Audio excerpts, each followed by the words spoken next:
আল্লাহ যখন কাউকে বেশি ভালোবাসে তখন আল্লাহ পাক তাকে ধৈর্যের পরীক্ষায় ফেলে দেন। ধৈর্যের মাধ্যমে আল্লাহ পাক তাকে আরো বেশি পরিশুদ্ধ করে তোলেন। আগুনে সোনা পোড়ালে যেমন সোনার ময়লাটা ঝরে যায়, সোনাটা আরো বেশি খাঁটি হয়ে যায়, ঠিক তেমনি ভাবে আল্লাহ পাক মুমিন বান্দাদেরকে, তার পছন্দনীয় বান্দাদেরকে বিপদে ফেলে আল্লাহ পাক ধৈর্যের মাধ্যমে তাকে যাচাই বাছাই করে একদম পরিশুদ্ধ করে তোলে, যেন জান্নাতে যাওয়ার জন্য বান্দা উপযুক্ত হয়ে যায়। আল্লাহ পাক নবী রাসূলদেরকে সবচেয়ে বেশি ধৈর্যের পরীক্ষায় ফেলেছেন, সবচেয়ে বেশি দুঃখ এবং কষ্টে রেখেছেন, এবং নবী রাসূলরা একদম তাদের পরীক্ষায়, ধৈর্যের পরীক্ষায় গোল্ডেন এ প্লাস নিয়ে সকল নবীরা পাশ করেছেন। ঠিক তেমনি ভাবে নবী রাসূলদের উম্মতদেরকেও আল্লাহ পাক বারবার পরীক্ষায় ফেলেন, বান্দা দেখি আমার ধৈর্য ধারণ করতে পারে কিনা, আমার উপর ইস্তেকামত থাকতে পারে কিনা, নাকি বিচলিত হয়ে যায়, পথ হারিয়ে যায়, আমার উপর থেকে ধৈর্য হারিয়ে ফেলে।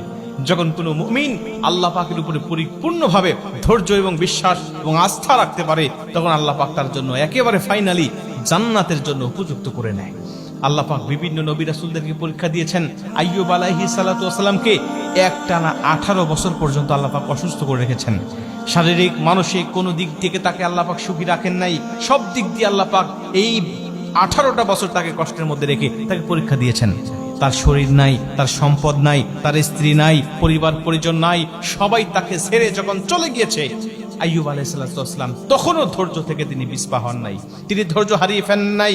আল্লাহ পাকের কাছে বারবার দোয়া করেছেন যে আল্লাহ তুমি আমার সব শেষ করে দাও, কোনো সমস্যা নেই, কিন্তু জিহ্বাটা যেন ভালো থাকে, এই জিহ্বা দিয়ে যেন আমি তোমার প্রশংসা করতে পারি, তোমার শুকরিয়া আদায় করতে পারি। আইয়ুব আলাইহিস সালাম আল্লাহ পাকের কাছে বারবার দোয়া করেছেন, ধৈর্য হারান নাই। ঠিক তেমনি ভাবে মুমিনদের উপরে এরকম ভাবে আসবে বিপদ আপদ, আপনার ধৈর্য ধারণ করবেন এবং আল্লাহ পাকের উপরে ইস্তেকামত থাকবেন, আল্লাহ অবশ্যই দেখবেন পরবর্তী সময়টা আপনার জন্য সুখময় এবং শান্তিময় করে দিয়েছেন।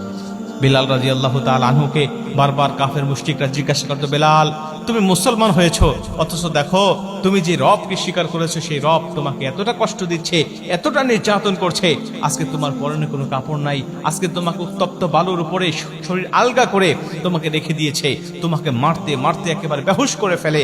তোমার রব যদি সত্যি তোমাকে ভালোবাসতো তাহলে তো তোমাকে অবশ্যই বাঁচাতো বা তোমাকে সুখের একটা জীবন দিয়ে দিত।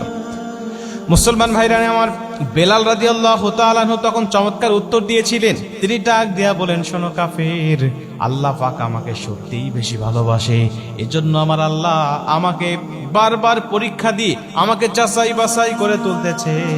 যেমনে তোমরা বাজারে গেলে একটা মাটির পাতিল কিনতে গিয়ে তোমরা বিভিন্ন ভাবে নাড়িয়ে চাড়িয়ে দেখো, তাকে তুলে বারবার থাপড় দিয়ে দেখো যে সেটা তোমাদের ব্যবহারের জন্য উপযুক্ত হবে কিনা, সেখানে কোনো লিক আছে কিনা, সেখানে কোনো ফাটা আছে কিনা। একটা মাটির পাতিল কেনার জন্য তোমরা এত সতর্কতা অবলম্বন করো, অথচ যেই আল্লাহ আমাকে 10টি পৃথিবীর সমান একটি করে জান্নাত দান করবে, ওই আল্লাহ আমাকে কেন একটু বাজিয়ে দেখবে না, কেন আমাকে একটু বিপদে দিয়ে পরীক্ষা করে দেখবে না, আমি বেলাল সত্যি আল্লাহর জান্নাতের জন্য উপযুক্ত কিনা। আল্লাহ আমাকে এত বড় জান্নাত দিবে আর আমাকে একটু কষ্ট দিয়ে, একটু বিপদ দিয়ে আমাকে একটু যাচাই বাছাই করে দেখবে না। আল্লাহ আমাকে মূলত এই যাচাই বাছাই করার জন্য পরীক্ষা আমাকে দিয়েছে, যেন আমি জান্নাতে যাওয়ার জন্য উপযুক্ত হই কিনা।